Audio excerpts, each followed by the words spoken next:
अस्सलामुअलैकुम जी, क्या हाल चाल है आप सबकी। उम्मीद करती हूँ सब ठीक होंगे अल्लाह के फजल से। मैं भी अल्हम्दुलिल्लाह अल्लाह के फजल से और आप लोगों की दुआओं से बिल्कुल ठीक हूँ। आज का दिन है जी सैटरडे का दिन कुछ इस तरह से शुरू होता है।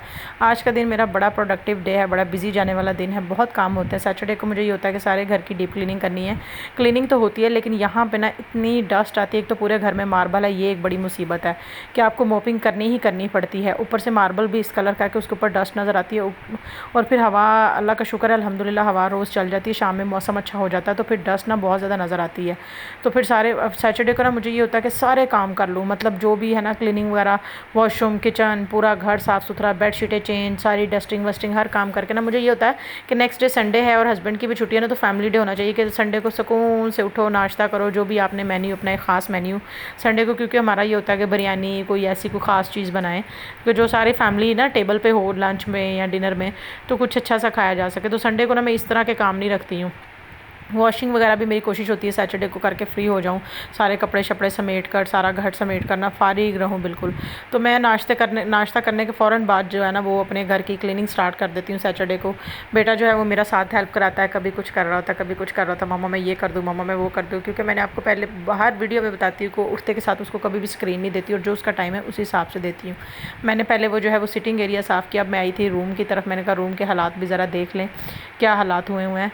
तो ये देखें ज़रा, ये मेरे बेटे के खिलौने हर जगह आपको नज़र आएंगे, कहीं भी कुछ भी हो। ये उसके टीथ ब्रश का हुआ है, डायनासोर इससे खेल रहा था, पता नहीं क्या कर रहा था। तो मैंने कहा कि चलो साथ इनको भी समेट लिया जाए। और वैसे भी घर में बच्चा एक हो या तीन हो, आपकी मसरूफियात इसी तरह से होती है। खैर ये सारे काम मुझे भाग भाग के इसलिए करने होते हैं कि जब उसका नींद का टाइम है, मैं उसे दोपहर में लाजमन सुलाना है, आधा पौना घंटा। नैप वो बहुत कम हो गया, उसका टाइम बहुत कम हो गया एज के हिसाब से। मैंने सोचा कि आज थोड़ा विंडो भी खोल दिया जाए। इस टाइम नॉर्मली हम विंडो ओपन करते नहीं है, शाम 7 बजे से पहले तो कभी नहीं, कि इतनी गर्मी होती है, इतनी तपश आ रही होती है सूरज की। लेकिन आज हवा चल रही थी, थोड़े बादल बने हुए थे तो मौसम अच्छा था। मैंने कहा ज़रा वो जो है वो वेंटिलेशन हो जाएगी, हवा जो है ना, वैसे तो पूरे घर में ही वेंटिलेशन होती रहती है। मैं बहुत तंग हूँ वॉइस ओवर करते हुए, मुझे थोड़ा सा एक्सेंट मेरा ऐसे तंग वाला आ गया कि जैसे बंदा इरिटेट नहीं होता, चिड़चिड़ा सा। हर तरफ विंडो, खिड़कियाँ, इतनी हवा की कोई बात नहीं। हवा तो अल्हम्दुलिल्लाह अल्लाह ताला की एक नेमत है जिससे हम खुश होना चाहिए। और ये देखें, ये मेरा अंदर बेटा अकेला खेल रहा है। अच्छा जी, खैर मैं आप लोगों से शेयर करना चाह रही थी कोई चीज़, वो है जी स्किन पैम्परिंग को लेकर। मैं कभी भी स्किन पैम्परिंग नहीं की, ना पता था स्किन केयर किस तरह करते हैं। और हमारे बचपन में भी ना हम लोगों ने कभी इस तरह ख्याल नहीं रखा, हमारी माएँ सीधी होती थी, कभी बताया नहीं। और जब यहाँ पे आया ना तो आकर पता लगा स्किन के लिए पैम्परिंग कितनी ज़रूरी है। तो जिसमें सबसे ज़्यादा ज़रूरी होता है आपका सन ब्लॉक। हम कहते थे क्या सन ब्लॉक स्टिकी है, चिपचिपा है, कभी किसी ने बताया नहीं। और कभी स्किन का एक दो बार मसला आया, डर्माटोलॉजिस्ट के पास गए, उसने बताया तो सीरियस ही नहीं लिया। मतलब एक दो बार लगाना है जी, पसीना आ रहा है, ये हो रहा है, वो हो रहा है। लेकिन हम लोग समझते नहीं है कि जितनी ज़्यादा सन ब्लॉक की ज़रूरत होती है ना हमारी स्किन को, उतना ही हमारी स्किन अच्छी रहती है। लेकिन कभी पता ही नहीं, बिलीव मी, बच्चों के भी सन ब्लॉक मिलते हैं। 2 साल के बच्चे से सन ब्लॉक लगाना शुरू कर देना चाहिए। आप किसी भी डर्माटोलॉजिस्ट के पास जाएँ या आप जो है कॉस्मेटिक शॉप पे जाएँ, आप जाके बताएं मेरे बच्चे की एज इतनी है, वो आपको खुद अच्छा सन ब्लॉक देंगे। ये नहीं, मैं अभी लास्ट मैंने एक ब्लॉग अपलोड किया था कि आखिरकार मुझे इटली में भी मुल्ला टाइप शॉप मिल ही गई। तो मैंने वहाँ पे गार्नियर के इतने सन ब्लॉक देखे थे बच्चों की एज के मुताबिक। बच्चों को भी हम सन ब्लॉक नहीं लगाते, हम कहते नहीं बेबी स्किन है, इसको ज़रूरत ही नहीं है। भाई क्यों ज़रूरत नहीं है, उसको भी नरिशिंग की ज़रूरत है। ये सारी अकलें ना मुझे यूरोप आकर आई हैं, अदरवाइज़ मुझे इस तरह की कोई अकल नहीं थी। खैर पाकिस्तान में ना मेरी स्किन का मसला होता रहता था, लेकिन इस तरह मसला नहीं होता था। शायद क्लाइमेट चेंज हुआ ना, यहाँ पे आके ज़्यादा हुआ। तो मैं उधर भी काफ़ी बार डर्माटोलॉजिस्ट के पास गई जब मेरी स्किन पे एलर्जी होती थी, कोई या कुछ होता था। तो मैंने पहले भी 1-2 वीडियो में अपना सन ब्लॉक जो है वो शेयर किया है, जो मुझे वहाँ पर सजेस्ट किया था। और मेरे डर्माटोलॉजिस्ट ने कहा था कि बीबी आपको हमेशा लगाना है और दिन में 2 बार लगाना है लाजमन। 3 बार लगाना है, 3 बार नहीं तो कम से कम 2 बार तो लाजमन लगाना है। एक बार सुबह, एक बार शाम, चाहे आप घर से बाहर जाएँ चाहे ना जाएँ। हमें लगता है कि सिर्फ सन ब्लॉक तभी लगाना चाहिए जब हम बाहर निकलते हैं सूरज में, लेकिन ऐसा नहीं है।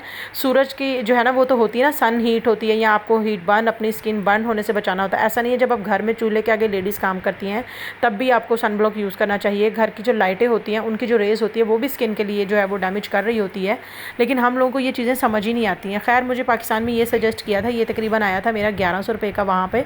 यह है जिस ब्रॉड स्पेक्ट्रम सन ब्लॉक और SPF 60, ठीक है। ये बहुत अच्छा था, ये ड्राई स्किन के लिए मुझे बताया था और मेरी सेंसिटिव स्किन के लिए भी। मुझे अगर कभी खारिश हो रही हो ना स्किन पे, मुझे खारिश का अक्सर मसला रहता है स्किन पे, मैं ये लगाऊँ ना तो मेरी खारिश गायब हो जाती है और उसके बाद फिर मुझे दोबारा होती भी नहीं है। अब मैं बहुत परेशान थी, मैं पाकिस्तान से 2 लेकर आई थी, मैं परेशान थी कि अब क्या करूँ, ये तो ख़त्म हो रहे हैं, यहाँ से मिलेगा भी नहीं तो मैं क्या करूँ। मुझे ये था कि पाकिस्तान शायद दोबारा कोई आता जाता होगा तो मैं मंगवा लूँगी, लेकिन एज सच किसी का चक्कर भी नहीं लगा। तो बस वो मुझे लगा था कि ये 2 जो है ना वो टाइम निकाल ही जाएंगे। और अभी मैंने इतना रूटीनली इसको यूज़ भी नहीं किया। अभी इसमें ट्यूब में है थोड़ा, लेकिन मैंने इसको इतना रूटीनली यूज़ भी नहीं किया। अब मैं परेशान थी कि मैं क्या करूँ। मैंने फिर जो है ना वो यहाँ पे शॉप है जिस पे जो है वो जाते हैं ना, आप गाइड करते हैं, वो एक और शॉप थी जिसमें, अच्छा यहाँ पे फार्मेसी पे और जो शॉप पे मैं बता रही हूँ मुझे उसका नाम नहीं आता, उस पर भी डॉक्टर अवेलेबल थी। मैंने कहा कि चलो मैं उनसे पूछ लेती हूँ। तो मैंने उनसे बोला कि मैं ये पाकिस्तान में लगा रही थी, मेरी स्किन जो है वो बहुत ड्राई, इची, सेंसिटिव है, बर्न होती है, बर्न मुझे फील होती है, हीट अप हो जाती है, तो मुझे कोई सन ब्लॉक दें। तो उसने मुझे ये ला रोश पोज़े का दिया था। अब ला रोश पोज़े की चीज़ें ऐसी हैं कि कौन नहीं जानता। ला रोश पोज़े और सिरावे ये 2 इस तरह के हैं। एक इनके अलावा एक और होता है जो बड़ा अच्छा है, जो ये डर्माटोलॉजिस्ट सजेस्टेड हैं। ये ऑल स्किन टाइप के लिए होते हैं और सबसे बड़ी बात कि परफ्यूम फ्री होते हैं, फ्रेगरेंस फ्री चीज़ें लेनी चाहिए। हमारे बचपन में ना हमें पता नहीं थी, हम लोग चीज़ें यूज़ करते थे। जैसे मैं अपने बचपन की बताती हूँ, मुझे तिब्बत साबुन इतना पसंद था, सोप, उसकी खुशबू बड़ी अच्छी लगती थी। एक हमारी ट्यूशन टीचर यूज़ करती थी, रेक्सोना ग्रीन कलर का आता था, उसकी खुशबू बड़ी अच्छी थी। हमारे बचपन में यही चीज़ें थी ना। तिब्बत हो गया बड़ा अच्छा सा, एक मिडिल क्लास फैमिलीज़ के लिए होता था। ये लक्स कपरी तो बहुत बाद में आई है। तिब्बत क्रीम होती थी। फेयर एंड लवली भी बहुत पुरानी है लेकिन बाद में आई है। तो तब ना वो चीज़ें बड़ी हमें जो है ना वो बड़ी फैसिनेटिंग लगती थी, खुशबू वाली। लेकिन अब ना एज के साथ आकर पता लगता है कि खुशबू वाली चीज़ें जितनी ज़्यादा स्किन के लिए डैमेज करती है ना आपकी स्किन को, जितनी ज़्यादा डेंजरस होती है ना, इतनी कोई चीज़ नहीं होती। तो कोशिश किया करें आप कॉस्मेटिक यूज़ करें या कोई भी अपना जो है मॉइस्चराइज़र यूज़ करें, वो फ्रेगरेंस फ्री चीज़ें लिया करें और अपने जो है ना वो अपनी स्किन टाइप बता कर लिया करें। खैर ये देखें जी, ये 12 यूरो का आया था। ये इस तरह ट्यूब साइज़ में है। आपको चाहिए कि आप दिन में 2 बार यूज़ करें, लेकिन अगर कोई मेरी तरह कंजूसी करता तो दिन में 1 बार यूज़ कर ले लाजमन। और सन ब्लॉक लगाने से पहले हमेशा जो है ना वो मॉइस्चराइज़र लगाएं। सन ब्लॉक लगाने का मैंने तरीका बताया था कि अपनी 2 फिंगर लें, आप अपनी मिडल फिंगर और अपनी जो है इंडेक्स फिंगर लें और इस पर इस तरह लंबाई में लगाकर और डॉट्स में फेस पे लगा के अच्छे से उसको लगा लें। ये थोड़ा सा स्टिकी है, लेकिन कहते हैं कि आपकी प्रोडक्ट्स जितनी स्टिकी हो ना वो उतनी अच्छी होती हैं। ठीक है जी, ये मेरा सन ब्लॉक है। ठीक है, इससे पहले हमेशा मॉइस्चराइज़र लाजमन लगाएं जो आपकी स्किन को सूट करता है। मॉइस्चराइज़र के बगैर कभी भी सन ब्लॉक ना अप्लाई करें स्किन पे, अदरवाइज़ उसका उस तरह से इफेक्ट नहीं आएगा। और दूसरी बात, सन ब्लॉक की सबसे ज़रूरी बात क्या है, ये आपके स्किन कलर को जो है ना वो अच्छा करता है। अभी स्किन में पे ग्लो भी आता है और आपका कलर भी, लोगों की जो सोच होती है ना कि सन ब्लॉक से कलर ब्लैक होता, नहीं, सन ब्लॉक से कभी भी कलर नहीं ब्लैक होता। हाँ, ये ज़रूर हो सकता है कि आप सन ब्लॉक के साथ कोई ऐसी चीज़ यूज़ करें जो आपकी स्किन को सूट नहीं कर रही है। सन ब्लॉक हमेशा आपके कलर को जो है ना वो ग्लो देता, फेयर करता, आपका कलर जो है वो उसको मेंटेन रखता है। बस जी, आज की वीडियो इतनी ही। मैंने सोचा कि आप लोगों से शेयर कर दूं कि बेस्ट सन ब्लॉक कौन सा है। अपना बहुत सारा ख्याल रखिएगा, अच्छा सोचिए, अच्छा कीजिए, मुझे दुआ में याद रखिए। अल्लाह हाफिज़।